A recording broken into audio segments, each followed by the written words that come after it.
बिस्मिल्लाहिर्रहमानिर्रहीम। मैं एक सिनेरियो एक story I will present you a story and उसमें हम देखेंगे कि व्हाट इज़ द रिज़ल्ट जो हम देखना चाहते हैं। एक लड़के के पास मैं गया और उसने मुझे कहा कि मुझे शादी करनी है और मेरे ये क्राइटेरियाज हैं for marriage. Okay, I said what are those criterias. Okay, यानी उस लड़की में तुम क्या देखना चाहते हो और तुम्हें लगता है कि वो क्राइटेरिया तुम्हारे लिए बेस्ट है। ओके, उसने कहा कि मसलन सोशलाइजिंग होनी चाहिए, उसको ये मालूम होना चाहिए कि किसके साथ कैसे बात करनी है and socialising and all that. Okay, सब आप जानते हैं। ओके, ये पहला criteria. Okay, what is the second criteria? तो उसने कहा कि हिजाब होना चाहिए। ओके, एंड तीसरा क्राइटेरिया क्या है तुम्हारा? तो उसने कहा कि रिलीजियस होनी चाहिए एंड नमाज उसको पढ़नी चाहिए, वाजिबात पर ऑब्लिगेशंस पर अमल करना चाहिए जो रिलीजियस ऑब्लिगेशंस होते हैं। एंड तो क्राइटेरियाज की उसने पूरी लिस्ट मेरे सामने बयान कर दी। ओके, अब उसने इसी क्राइटेरिया के मुताबिक वो एक रिश्ते के लिए गया एंड हुआ ये कि रिश्ता हो गया उसका। रिश्ते के या शादी के 6-7 महीने बाद जब मैंने उसको दोबारा देखा तो मैंने उससे कहा कि हाँ भाई, क्या हाल है, क्या खबर है ज़िंदगी की? तो उसने कहा क्या मतलब क्या खबर है, किस चीज़ की? मैंने बोला ज़िंदगी की खबर बताओ, तुम्हारी लाइफ कैसी चल रही है? माशाल्लाह 6 महीने शादी के हो गए हैं। Okay, how is your life, how is your marriage life, how are you feeling now?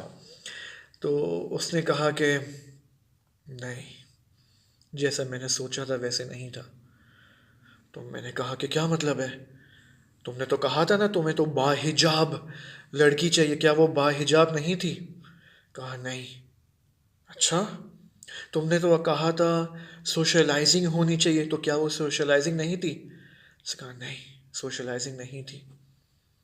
तुमने तो कहा था कि मुझे एक रिलीजियस लड़की चाहिए, तो क्या तुमने एक रिलीजियस लड़की के साथ शादी नहीं की? उसने कहा नहीं, रिलीजियस तो वो रिलीजियस नहीं निकली। तो मैंने कहा भाई किस्सा क्या है? तुम तो गए थे उसके पास रिश्ता लेकर एंड तुमने तो मंगनी से पहले, रिश्ता पक्का करने से पहले उसके साथ बात नहीं की थी। तो उसने कहा कि हाँ मैंने बात की थी। मसलन जब मैंने उससे कहा कि मेरे क्राइटेरिया के मुताबिक लड़की तो बाहिजाब होनी चाहिए, तो उसने मुझे आगे से कहा कि बिल्कुल, हिजाब तो एक औरत की ज़ात का हिस्सा होना चाहिए। मैं भी खुश हो गया। तो फिर मैंने उससे कहा कि एक लड़की को सोशलाइज्ड होना चाहिए, सोशलाइजिंग करने का तरीका आना चाहिए। तो फिर उसने मुझसे आगे से जवाब दिया कि बिल्कुल, अगर आज की लड़की को 21st सेंचुरी को की लड़की को सोशलाइजिंग ना आए तो how can she live with the times and in the 21st century? तो ये मैंने उसके साथ शादी कर ली। मैं भी खुश हो गया कि वो तो हिजाब की सपोर्टर है, socialising and religious and all this. तो लेकिन जब हुआ ये कि जब मैंने शादी की तो बाद में पता चला कि नो, जो मैंने जो मेरे जहन में हिजाब की डेफिनेशन थी, उसके जहन में हिजाब की डेफिनेशन कुछ और थी। मेरे जहन में हिजाब मसलन ये था कि एक लड़की का मसलन एक सर का बाल भी नज़र नहीं आना चाहिए, स्कार्फ से नहीं निकलना चाहिए। लेकिन उसकी नज़र में हिजाब तो सिर्फ एक रुपट्टा, और रुपट्टा सर पे नहीं, रुपट्टा बस यहाँ तक गले की हद तक हो, बेशक बाल नज़र आए। उसकी नज़र में तो हिजाब ये था। तो सोशलाइजिंग सोशलाइजिंग जो मेरे जहन में जो डेफिनेशन थी उसके जहन में कुछ और थी। मेरे जहन में सोशलाइजिंग ये थी कि भाई रिलीजियस सेट ऑफ रूल्स के अंदर, फ्रेमवर्क के अंदर आप सोशलाइजिंग करें, हर एक के साथ बात नहीं करनी चाहिए, हर नामहरम। लेकिन उसकी नज़र में सोशलाइजिंग नो, वो तो हर नामहरम से, देवर से और ऑफिस के लड़कों से। ओके, मेरी नज़र में रिलीजियसनेस, नमाज पढ़ना, इसकी डेफिनेशन कुछ और थी, उसकी नज़र में रिलीजियसनेस कुछ और थी।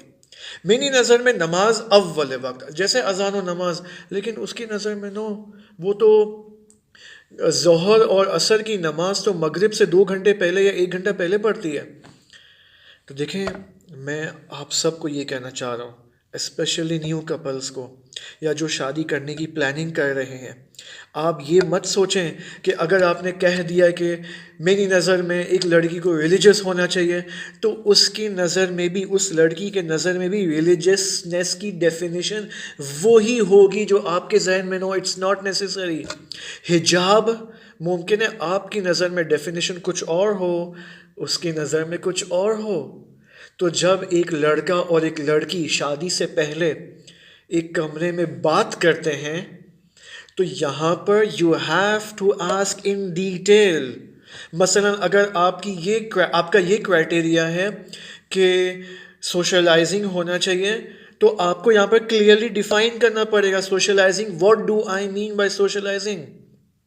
और उस लड़की को भी पता, यानी उसको भी बताना चाहिए कि यस आई ऑल्सो मीन, मैं भी सोशलाइजिंग के बारे में दकीकन यही सोचती हूँ जो आप सोचते हैं।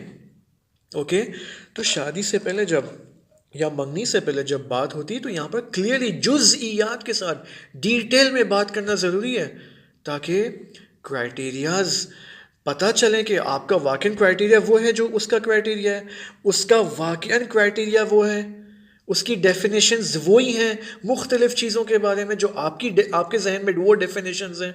सो सी, यहाँ पर चूँकि नॉर्मली कपल्स एहसासाती, इमोशनल, प्यार किया तो डर ना किया, मैं जिस लड़की के बारे में सोच रहा था तुम तो वैसे ही थी, और मुझे तो बस तुम ही चाहिए। नो, ये सब बॉलीवुड और इमोशनल लव मैरिज वाला स्टाइल, इससे शादियाँ कामयाब नहीं होती हैं।